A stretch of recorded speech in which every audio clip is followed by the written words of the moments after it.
Hey there, welcome back to Ask Amy. I have a question today from Becca. Becca says, I have an irrational fear of driving up hills and having to brake my car on the top of the hill and feeling the car roll back a drop while pressing the gas. This has been going on for so long. I live where there are hills everywhere, and I literally would drive out of the way to avoid these streets if I'm going somewhere that I haven't gone. I get serious anxiety, my stomach hurts, I start sweating, I get terrible pain until I pass those areas, and then I relax. Over the years, I've heard about exposure therapy, so I tried it once, but it didn't help because I had to drive even with someone in the car. On the topic of driving, another fear is I was once in an accident. No one was hurt while I was driving on an icy road in my town, but since then I won't drive on highways at all. And that's been years already. The highways are unrelated to the hills. Before then, I was completely comfortable driving on highways, but fear keeps me quite limited. People have told me to see a therapist over the years, but I've never found someone that can help, so I gave up on this altogether, and I'm hoping you can help. So, Becca,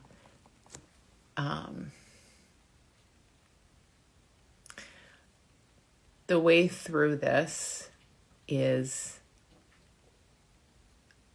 simpler than it probably looks, but you might not like it. Your mind isn't going to like it. Let me put it that way. The mind wants something a little removed. Something like it'll do complicated. It'll jump through hoops. It'll do it's kind of like, I'll do whatever you tell me to do, but it wants it kind of out there. And here's the thing. What there is for you to do, so to speak, in this is to really feel what's showing up. And when I say really feel it, all that's happening, and I know it's very strong and feels very dramatic and probably very dangerous and all of that, but the feelings that are showing up are not any of that. There's no dangerous in the feeling. Dangerous, or I can't handle this, or it's too much, or whatever, would be an interpretation of the mind. The mind will interpret a feeling in all kinds of ways that are completely inaccurate, that have nothing to do with what's really going on, which is just sensation. It's what you already are. I mean, it doesn't even make sense to call feeling safe or to call sensation safe because it's what you already are. Like safe is just sort of a weird adjective to even put on that. It's like calling this pen safe. Is this safe? Like, it just doesn't even make sense. So sensation and feeling is that. But the mind has convinced us that it's not. And of course, obviously, you've been in some experiences where there's been a lot of sensation. And the mind has jumped in very afraid and very aggressively, I'm sure, and has said, no, this is not okay. This is not safe. We are not going to feel that again. Whatever has to happen to avoid that feeling is what we will do. Now, I'm not saying that you came to that decision, Becca, but that's how the mind has interpreted this. And so you're left with what you even call as irrational fear. And it's not rational, but it also is just, again, almost rational doesn't really even make sense when it comes to describing. It's just sensation. It's all the things you mentioned. Now, your mind calls it anxiety, but it's some sensation, some energy in the stomach, as you say. Maybe some sweating, maybe some pain, which is more sensation somewhere in the body. The mind has already jumped on this and said, I have driving anxiety. I have these irrational fears. That is so abstracted. And I know it looks like that's the level that we speak at. That's the level of language. It's at that level of abstraction. And so it starts to feel very real there. Like, no, this really is anxiety and I can't handle it and I can't drive. But when we kind of dip down beneath that level, what's happening is just sensation. And you are sensation. I am sensation. Like, that energy is what, that's not even accurate really. That's another abstraction. But so to speak, energy is what all of this already is. There's just no danger in this. So the thing is, the mind will want to have an insight or see it differently or make it more comfortable or do all these things that are out on the periphery that don't actually really get to what the thing is. And what the thing is feeling this as it's coming up. And all that means is, I don't even know what it means. It's just, we can feel from a mental place too. Like, I'm going to sit and I'm going to feel and just notice the thought and the structure and the doing this to get me somewhereness and that. That's not really what I'm talking about.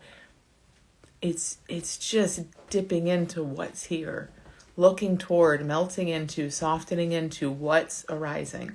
Now, I get that given that this is something that's been very built up in your mind, and your mind has said, do not ever want to feel that under any circumstance, it's going to be pretty tough for you to just go drive up a hill on a highway maybe and just feel what's there right now.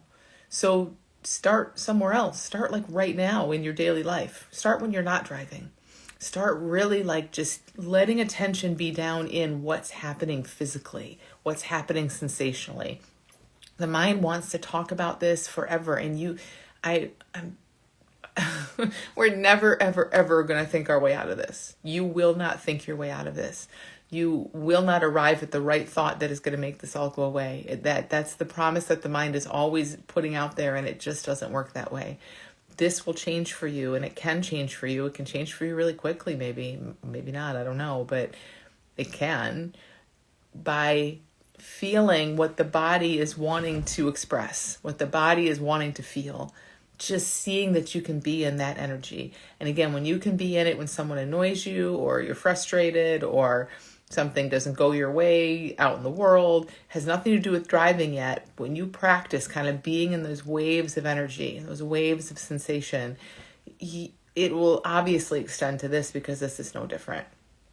This is not about driving. You wouldn't have called it an irrational fear if it were. This has nothing to do with actual danger. It has nothing to do, people are driving in those circumstances, billions of them every day with relative safety. It has nothing to do with any of that. It all is about a sensation that the mind does not want you to feel. So when you flip that around and you start feeling sensation and living in it and seeing how safe it is and how natural it is and how kind of comfortable it even is right in the middle of it, what hurts is fighting it and fearing it. Dropping into it is a beautiful feeling. There's nothing bad about that. That's when this changes. So exposure therapy, because you mentioned that, it can look like a thing that, is along these lines. It's consistent with what I'm sharing, and maybe that's helpful. But it's not just about doing it. It's not about driving. It's not about whether you drive and how many times you're going to go up that hill and just make yourself go on the highway. It's not about the act of driving. It's about the act of feeling. So in that regard, again, feel everything, even when you're not driving. Feel when you're driving in a more safe way. Like you can do this your own way, because the focus is on the feeling. But it is about exposing yourself to the feeling. Again, so not necessarily about exposing yourself to highways right now, go do that, but exposing yourself more and more to feeling and just checking it out. What that just means is just dipping into it and checking it out and exploring it. And that's the thing that is very obvious, that is exactly what helps, is exactly what's needed. And again, I think it's pretty obvious when we really look, but the mind doesn't want us to take that path, because that feels like the thing we don't want to do. We don't want to feel. So the mind complicates it with all of these other things that we're supposedly going to have insights about or whatever. But just go into feeling. I promise you, it's not what your mind says it is. So thanks for sending your question. Send your questions to askamy@thelittleschoolofbigchange.com, and I'll see you soon.